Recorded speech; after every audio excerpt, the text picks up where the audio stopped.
Kadang kita merasa aku terlalu banyak dosa. Pasti Allah benci aku.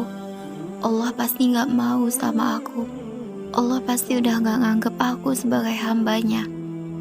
Padahal kenyataannya Allah itu lebih dekat dari rasa takutmu dan lebih lembut dari semua luka yang kamu sembunyikan. Dan kadang yang bikin kita menjauh dari Allah itu bukan dosa kita, tapi rasa malu dan minder karena pernah jatuh. Hai, dengar ini ya. Allah tidak menolak hamba yang kembali. Allah tidak menutup pintu bagi yang ingin pulang. Di zaman sekarang, berbuat salah itu gampang banget. Maksiat itu seperti iklan, muncul tanpa diminta. Scroll sosial media sedikit aja, pikiran langsung kacau dan hati mulai goyah. Kita hidup di zaman dimana menjaga hati itu bukan hal biasa, tapi perjuangan yang sangat luar biasa. Ada seseorang yang sebut aja dia adalah kita. Kita pernah jatuh berkali-kali. Kita pernah janji ke Allah sambil nangis, "Ya Allah, ini terakhir. Aku gak mau lagi. Aku gak akan ngelakuin itu lagi." Tapi beberapa hari kemudian kita jatuh lagi. Dan ketika kita jatuh lagi, ada suara dalam hati yang bilang, "Udahlah, kamu gak pantas. Kamu munafik. Kamu pura-pura hijrah. Allah gak sayang sama kamu." Hei, kita boleh menyesal. Kita boleh merasa salah. Tapi kita harus selalu ingat kalau suara hati yang seperti tadi itu bukan dari Allah, tapi itu bisikan dari setan. Karena dia tahu satu-satunya yang bisa menyelamatkan kita adalah ketika kita tetap kembali kepada Allah. Allah tidak melihat seberapa banyak kita salah, tapi Allah melihat seberapa sering kita kembali.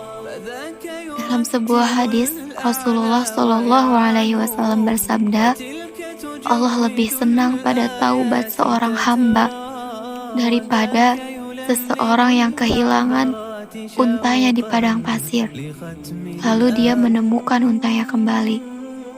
Kita bayangin, pada zaman Rasulullah, padang pasir itu sangat luas dan unta adalah sumber kehidupan.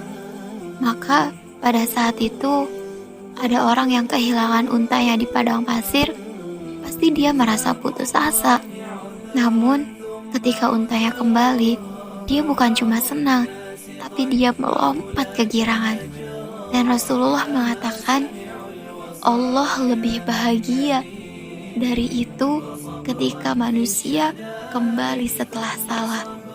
Allah sayang banget sama manusia yang ingin kembali, walaupun gagalnya berkali-kali. Jadi, kalau hari ini kamu masih berjuang, masih sering kalah oleh hawa nafsu, masih bingung dengan diri sendiri, tetapi kamu gak pernah menyerah, berarti kamu istimewa. Karena Allah menyayangi orang yang berusaha, bukan orang yang sempurna. Allah mencintai orang yang malu dengan dosanya, bukan orang yang bangga dengan maksiatnya. Allah tidak mencari hambanya yang tidak pernah jatuh, tapi Allah mencari hambanya yang selalu bangkit. Jangan pernah bilang, aku gak pantas. Karena Allah memilih bukan yang paling bersih, tapi yang paling mau membersihkan. Dan jangan pernah bilang, aku gak bisa berubah. Karena Allah yang membulak-balikan hati, bukan kita. Jadi, mulai hari ini, meski jatuh lagi, tetaplah kembali. Meski salah lagi, tetap minta ampun lagi. Meski gagal lagi, tetap coba lagi. Karena perjalananmu menjadi soleh bukan dinilai dari tanpa jatuh, tapi dinilai dari tidak menyerahnya. Allah sayang kita lebih dari yang kita kira, dan pintunya selalu terbuka